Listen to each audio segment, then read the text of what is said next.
Very good morning and welcome to the Pharma Tech. Today we have an alumni of IHMR Bangalore. So ma'am, can you please quickly introduce yourself to us? Yeah, hi Anjali, I'm Rituja Roy. I'm from Bhopal, Madhya Pradesh. Yes. I have completed my bachelor's in pharmacy from Bhopal itself, and then I joined IHMR Bangalore for a full-time 2-year PGDM in healthcare management program, hospital and health management.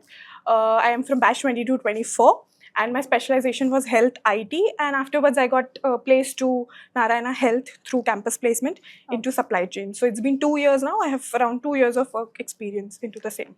It's great to have you here, ma'am. I'm from Health IT. Yeah, So yeah. how is your life has been after graduating from IHMR Bangalore? So life after graduating from IHMR Bangalore has been pretty good.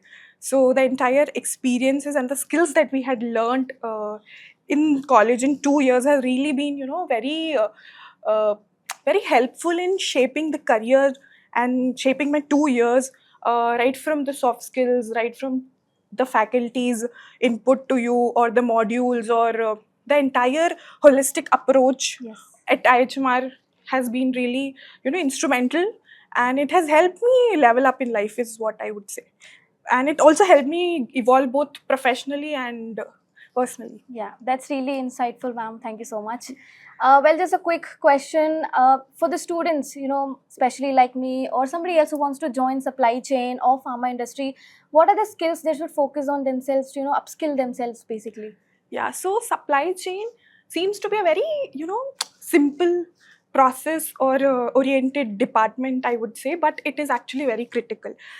When I say critical, it is like, since I work for a hospital and it is like a hospital supply chain, the amount of, I feel the first skill that everybody should have is communication. Yes. Communication is very, very important. At the end, there is a patient, and how you communicate to your end users matters so much. So communication is not just, telling something, it is also how you have communicated something and how the other person has received it. It is also about comprehension. So I feel the foremost skill everybody should have has to be communication. Second is, how do you interpret things.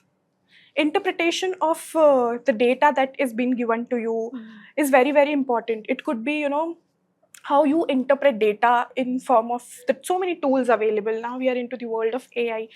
So how do you use AI in your day-to-day activities to make your work easy? Because it is a voluminous task. So how do you, simplify it?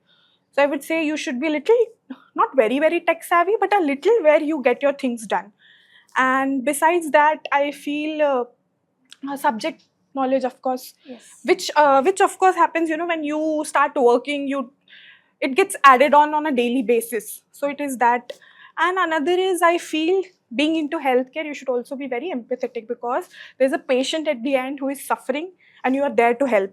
So I feel these 3 skills are very, very important. Well, I definitely agree on all of them. And as you mentioned, AI is today's pharma tech is all about AI, Yeah. augmented intelligence. So are you enjoying your moment here, your time here? Yeah, this yeah, pharma tech? definitely. I'm having a great time here, and the people who are here to speak there, and their 2 cents on those things, and their experiences about how AI is gonna shape future and how it has been shaping so far is really, really, it has given a different perspective to me. So yeah, definitely. And I feel that initiatives like this help people, bring people under one roof and let them exchange ideas, and we all develop a new perspective. So I feel, yeah, it's been great so far. Well, it was great connecting with you, ma'am. Thank you so much for Thank you giving so us much, your time. Anjali. Thank you so much. Thank you.